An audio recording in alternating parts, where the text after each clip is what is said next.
mukuna ba média nyonso avec mukuna atikala kotanga Félix Tshisekedi Tshilombo bala sabiso vidéo ya tanga Tshisekedi Tshilombo atikala ko soutenir Tshilombo te et mukuna c'est hasard politique mais avec azo lobela o esalama na katambo. Est-ce que Denis Less n'est pas congolais comme nous? Ce qui est passé, Denis Less a lobby que Kabila sont en 2023. Donc Denis Less n'est pas congolais comme nous. Oh, biso to Sibi na kati amboko. Denis Less ya yebi yangote. Faisant message outil na Nzambe. Pour amoni on a écran prophétique na yi. Amoni on vraiment l'écran politique. Ne bon c'est sa vision bien o Nzamba la kisi. Nzambe déjà kima bango kala. En tout cas batu wana bazaka susu na Nzambe te tata na koyebisa yo. Nzamba kima bango kala balongola déjà. Kibo Nzambe longwa na bango. Yo passer okotaka na baskokeri. Okende koskoka ka ba mongo. Toyebi biloko wana. Yango tozolo bato. Ne catholique asengi biso ba congolais toza leveiller. C'est ça. Et biso ba combattant to lukaka ne biso to lingaka bongo. To lingaka bato ba défendaka ba valeur. Bato baza au milieu parce que biso le peuple d'abord. Nous le peuple d'abord. Ce qui les solo ya peuple za wana te to kabwani na yo. Et ba Denis Less ba pesi position o ezake bazo ke na kolia ka mbongo ya kingakati. Kolia ka mbongo na kingakati. To ate apesa ka biso mo. Yo Denis Less osala kana compagnie nini ya Kabila. Oza na titre nini na niveau tangu Kabila zaki na gouvernement. Poso ka mbongo ya Kabila. Et aujourd'hui, on a coupé sa biso une chantage monté à toute pièce que non aux révélations. En tout cas, mon pasteur papa bombana nous révélation na yo wana 2023. Yeba yango que non. Voilà, très chers amis fidèles internautes, Banana Bissonyon, Alvin Bella, voix c'est TV, n'a pas si bien monté. N'a pas que vous avez belé vraiment besoin de Bissonyon. Malgré la lumière nous fait défaut, mais tous toujours pour nous informer, pour nous repérer, toujours soltener ton message, repérer na page magazine Yoka Base, malgré santé dérangeant qui met toujours déjà en forme, pour nous toujours informer, pour nous toujours éclaircir par rapport à dossier politique à Moranabiso, on est toujours là pour travailler. Abonnez-vous encore massivement à la chaîne Alvin Bella, voix c'est TV, vous avez vraiment besoin de Belgique, Canada, Suisse, États-Unis, ba maman fachina kata Suisse, ba maman fachina kata Belgique, na pesi bino mbote vraiment ba sur zone na Belgique, place vraiment Félix Tshisekedi a fait sa base na pesi bino mbote. L'autre le rencontre Félix Tshisekedi Joseph Kabila, to que ba point ezaki belo ba borda ki wana, mamba rosar malon ezaki wana, mamba loi sakata mina ko ezaki na même ba juge ezaki wana. Mais to le pe moi na Mauritanie, Denis Less to ki mo ba propos Denis Less à tenir que moi na mboka Joseph Kabila le sénateur a kozonga na Bukonzi na 2023. Est-ce que par miracle ya Denis Less ou bien par la constitution de permettre mon ambo à postérité au Congo na moko ya bay o ba analyser mo bay o ba yebi constitution na biso ba repese biso mo avec classement boza ko me bele bozo na biso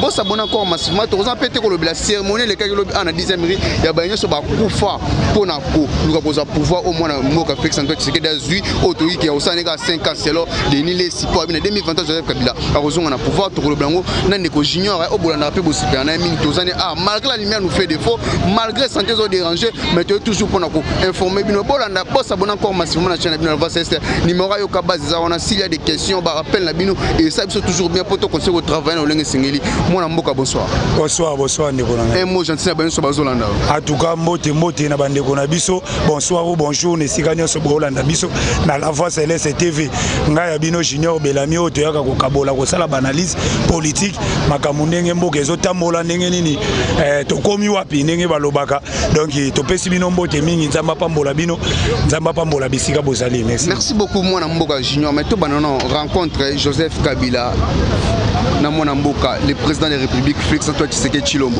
to yi ke ba posa ki mo belé o et le moment qui na rencontre moi mais to yi ke moi na mboka Joseph Kabila zo réclamer toujours que moi na mboka Félix Tshisekedi azongi sa ba signature na e oyo a changer ki ba juge ya cour constitutionnelle tant to zo ka ba biloko na nyonso est-ce que les autres c'est que accord moi entre bon balemi accord ezali yango to koloba biso to koloba na peuple congolais boy accord wana oyo accord oyo batu ya FCC batalisaka na mukili FC non accord to tikala to loba yango to beta bambela déjà depuis quand que accord moko existaka te entre FCC na cash accord oyo biso to sala na bango ezali ke biso to zui majorité to bimine to zui pouvoir présidentiel bango bazui majorité na parlement nde sengaki ke to sala coalition to sanga mais batu wana ya FCC bakobanda kozo baka toujours peuple congolais que to sala bakor emona na kati yango biso to lobi trop c'est trop raconte oyo pe salami na tel eza raconte ya suka na koye biso papa journaliste rencontre au sein entre Joseph Kabila Félix Tshisekedi za rencontre na bango suka rencontre finale rencontre ya suka oyo esalami nde yango wana mpo biso tobandaki koloba keno badetraction oyo ebanda kosalama ati FCC cash oyo ate boyeboye bambilinga rencontre ya suka yango wana Félix Tshisekedi Tshilombo ake na ye gauche droite te mokonzi ya mboka ayebisi ye bien ngai na korespecte constitution ya mboka ayebisi na ndeko Kabila ayebisi ndeko Kabila wana bien parce que ye aza toujours ko rêver que non tokolongolaka baloi ya bajuge ya cour constitutionnelle tokochanzaka yango ekotikala be wana mokonzi ya mboka ake na ye gauche droite te asolisi ye clairement bakor wana ekotika bajuge ya cour constitutionnelle bakotikala bongo oyo président auti konome donc soki ye azo rêver yango ezaka compte ya suka apesi même proposition ki akende kovanda na Uvira papa yo ovandi na Kinshasa olembi Kinshasa okende kovanda na Uvira na états-unis Kinshasa wate Kinshasa te Uvira nana proposer le roi mais ndeko Kabila na proposer na tata Tshilombo akende kovanda Uvira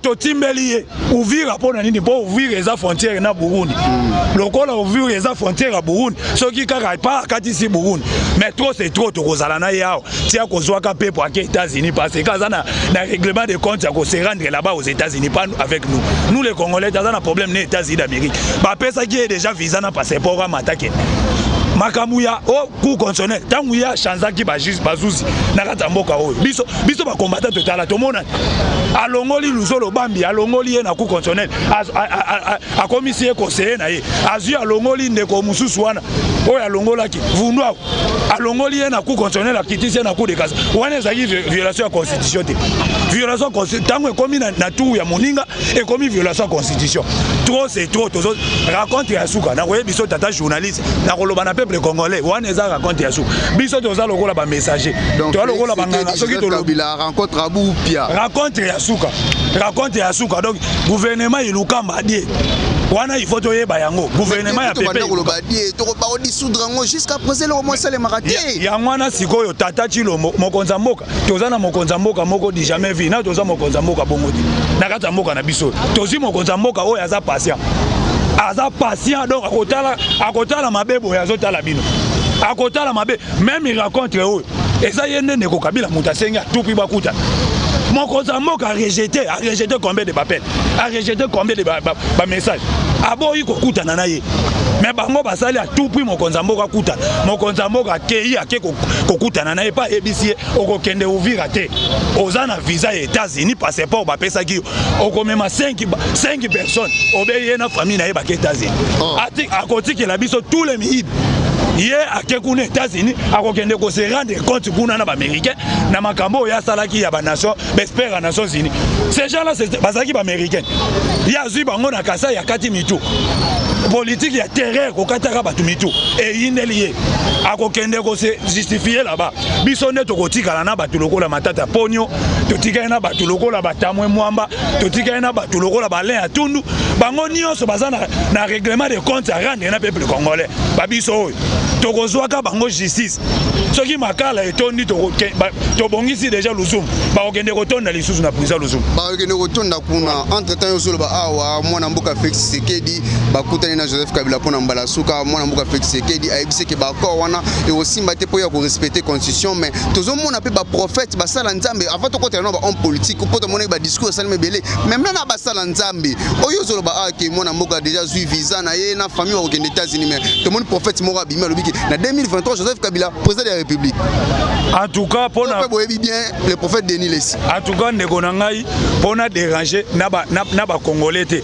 bandeko na biso bazolanda po la voix céleste TV za chaîne moko munene balandaka partout avec beaucoup de respect ya bato balandaka biso tokoloba batu lokola ba Denis Lessi sa place n'est pas na ba pastorie kozala pasteur na kati ya mboka yo Congo place na ye ezate kozala passer parce que baza batu oyo babimisi image ya mabe tala ezaka yete Denis Lessi même Sonic Kafuta tala mais gestion oyo bakotisi na basali ya nzo bakolanda basali ya nzambe na biso ya kati ya mboka oyo bazo exemple lokola pasteur Ekofo mais liberté d'expression vision oyazui ya ronda lobby liberté d'expression to boité mais vision na ye oyo ya ziwana ye kaka oyo alobaki na biso kazo bakendaka kozwa mosolo ya Kabila tongo midi poko wana kaka ye pasteur Denis Les alobaki ke bakenda kozwaka mosolo.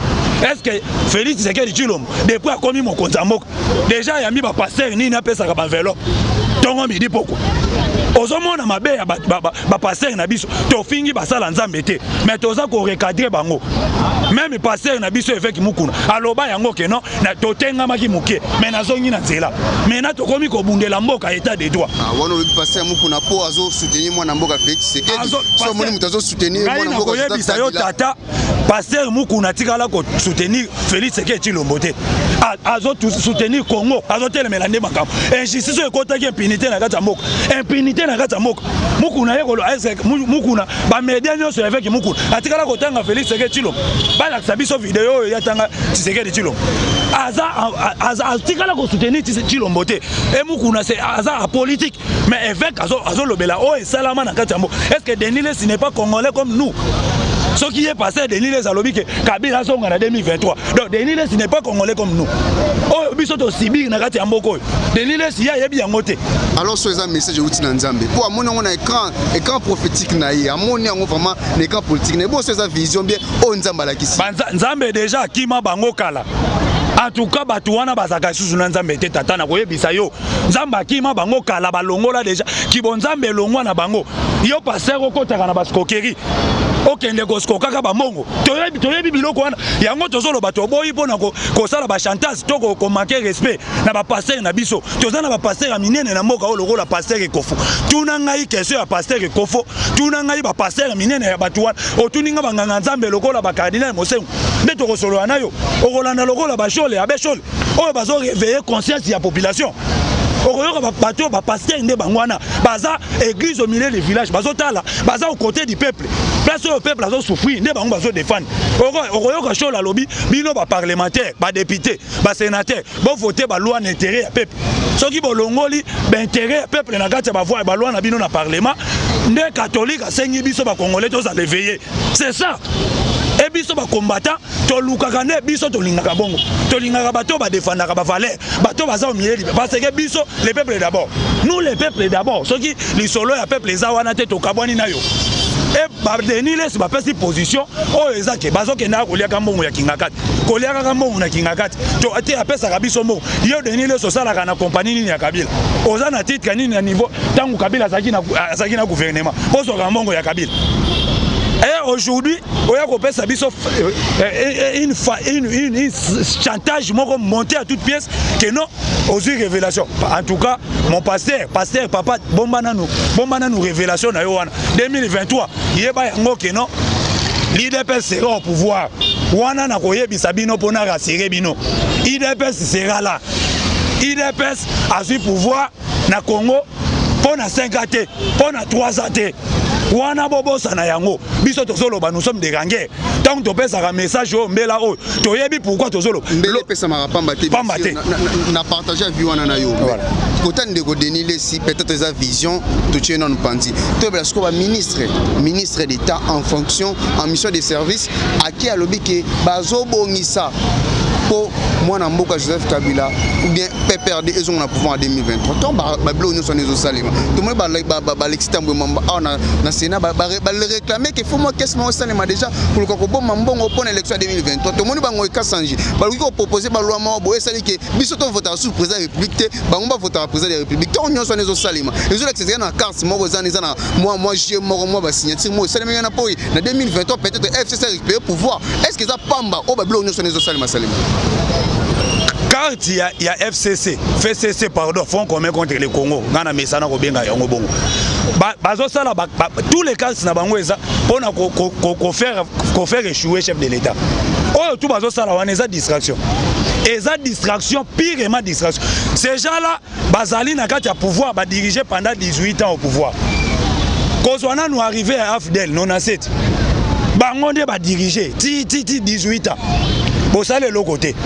18 ans botiki même Kinshasa oyo mulili pour ezakate na bakwe mususu ya capitale insécurité totale 18 ans et Félix Tshisekedi Tshilombo mwana batoye une année à pouvoir une année quelques mois soki 8 mois bozo lukate à tout prix tozong souci na bango ezani lokola ye ayibaka te ye pa lobi bato bakopusa na pembe na ngami yibite ya mwana nde réponse kopesa yo tata ye lokola yibaka te bato pe bako alobi pe bato bakopusa na pembe na ngai Tshilombo bamiyibi te soko oza muyibi zala musika na nga nde bango ikasange na batamwe mwamba na bale ya tundu na ba Nyamugabo baza ko se retrouver te parce que yo komona Nyamugabo aza ministre mais aza na posa même ya ministère wana te aza na souci ya Kabila yo oza ministre en fonction peut-être pas na souci na été mais ba ebi déjà accord salema ki ba ebi que na 2023 monto façon ma mozo kende aux années posé depuis il y a une photo soutenir une photo loba o tozo loba o ko nyo sonné zolo ba mezo loba mapamba te zani lo mozo tsina bango ba loba ngo accord wana batikala ko lakisa biso peuple congolais kaka accord okoyoka ke yote accord ezali na 2020 yango nga na lobaki INC awa INC baloba na biso IDPS ke to sala na bango accord soki to komi na 2023 to pesi INC pouvoir siko FCC aussi to sali na bango bako to pesi pouvoir na FCC siko to kopesa pouvoir ngo na banani INC koto FCC koto omoni ndenge bazozo ba peuple congolais na ko expliquer yo tata journaliste accord ya biso na ILC koyaka dès que Vital Kamerhe akomaka directeur ya cabinet ya chef de l'État. Ah bon? Mais c'est clair. Parce que na accord ezalaki bien oya ya na Europe soki nga na zui présidence to zui majorité na parlement yo komi premier ministre.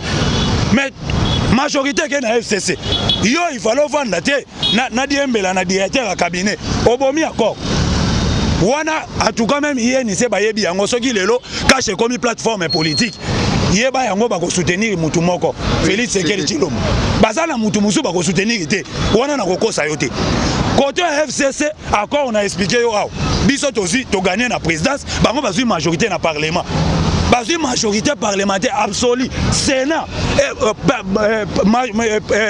Assemblée nationale ya bango ndeto yokani te to travailler ensemble bango bayebaki soki toke na cohabitation elingaki ezala guerre mais mon Mboka aza na peuple bino bozana majorité mécanique wana ya Assemblée nationale oyo ndeko Kabila batiki kokale tina veste tina cravate Kabila moni yango mimangu tina cravate bakomelie yakanisaki Congo oyo eza boutique ya ye mais ba député balobi bon lokola ba combattant bazate biso nde ba député tokosa charger na yo akutanaki kaka na bato FCC te bapesa ye ba louange akutanaki na ba député ya IDPS ya cash na ba député ya Lamuka batake ye ba misusu balongoli même na ba motre po basime na nzoto soki bango ba dirigaki mboko yo bien mais les ba député balingaki ba agresser Kabila na assemblée to na Sénat.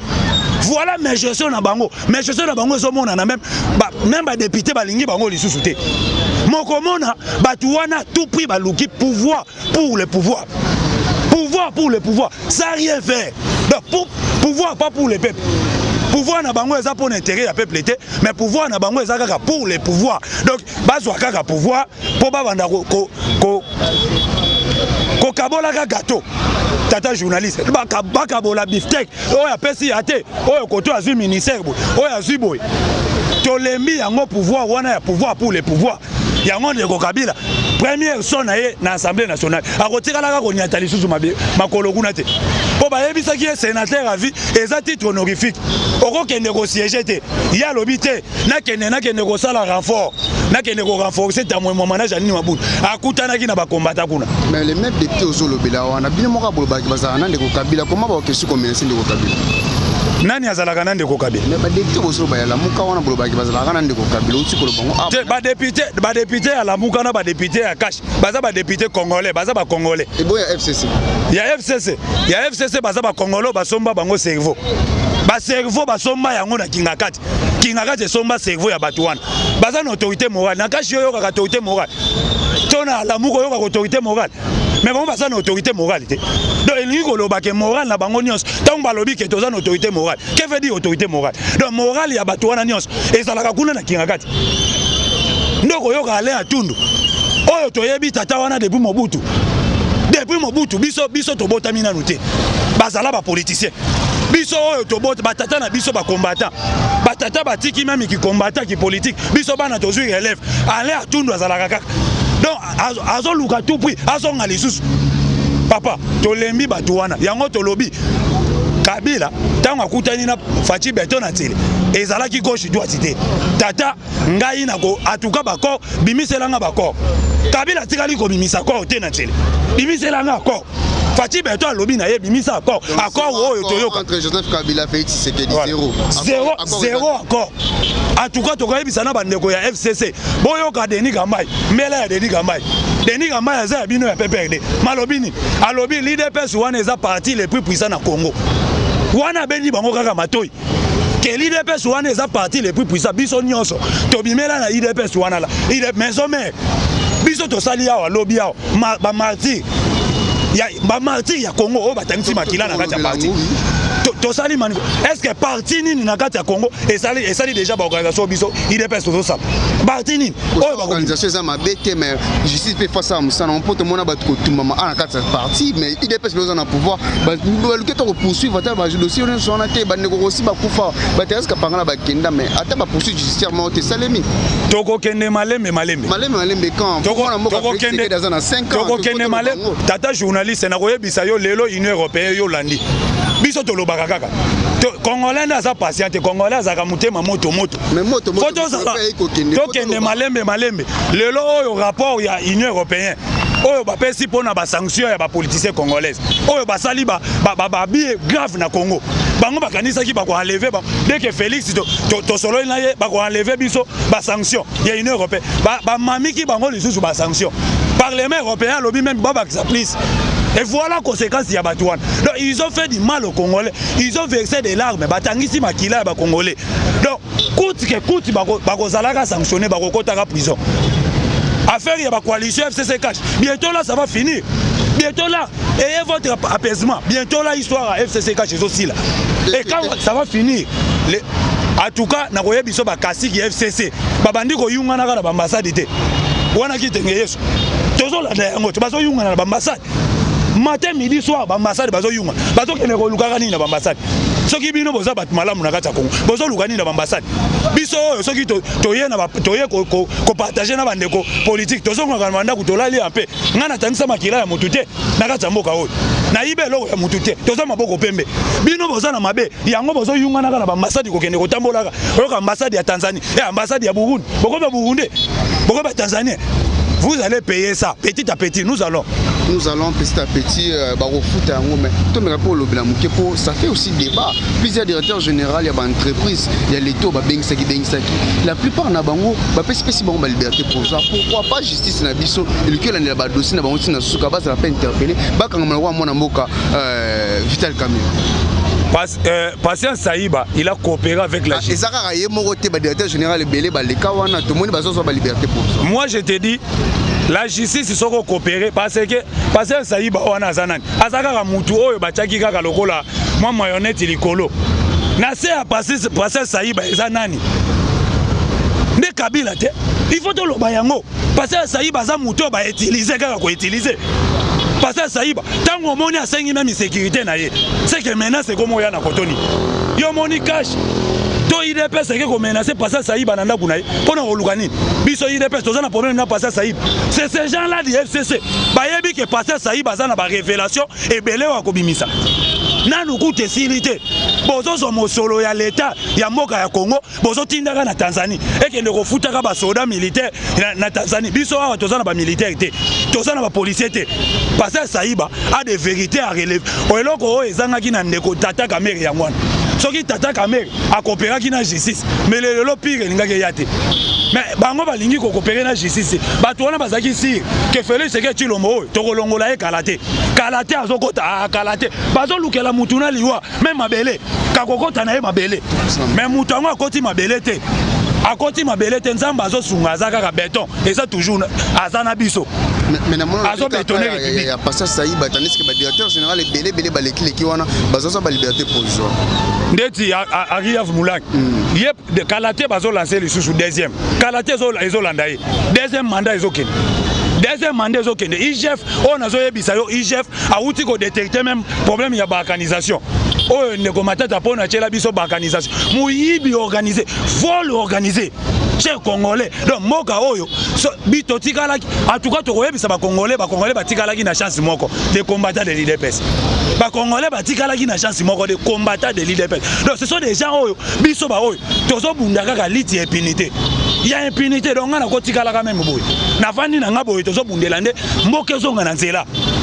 ozomona même charroi oya Transcorp na niveau ba bisi même ya transport à côté ça na kati ya charroi Transcorp muyibi total plus de 130 000 fictifs na niveau ya ba fonctionnaire fonction publique matata ponyo ba organisation memi moyibi biso kutu tokanisaki matata ponyo tango aye na ba organisation wana tata wana yeli biso modernisation na niveau ya ba pays abatu abando futa mana babake na banque asui mosolo mais or ka côté si moyibi des millions de dollars détournés. Voilà politique ya batuana.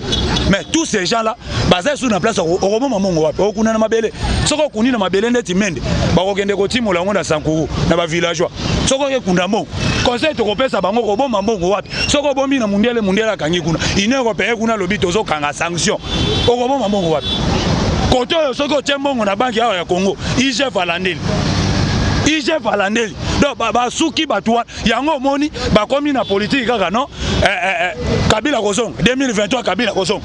Pourquoi bazolo ba Kabila Kozong? Pour baza na place à kokende bomba musolo ya l'état te. Soko yibe kokende bomba wapi? Félix Tshisekedi Tshilombo a bloqué bango. Machine nyonso ya détournement et kangami. Est-ce que constitution na biso Pekisi Joseph Kabila a tia sous candidature?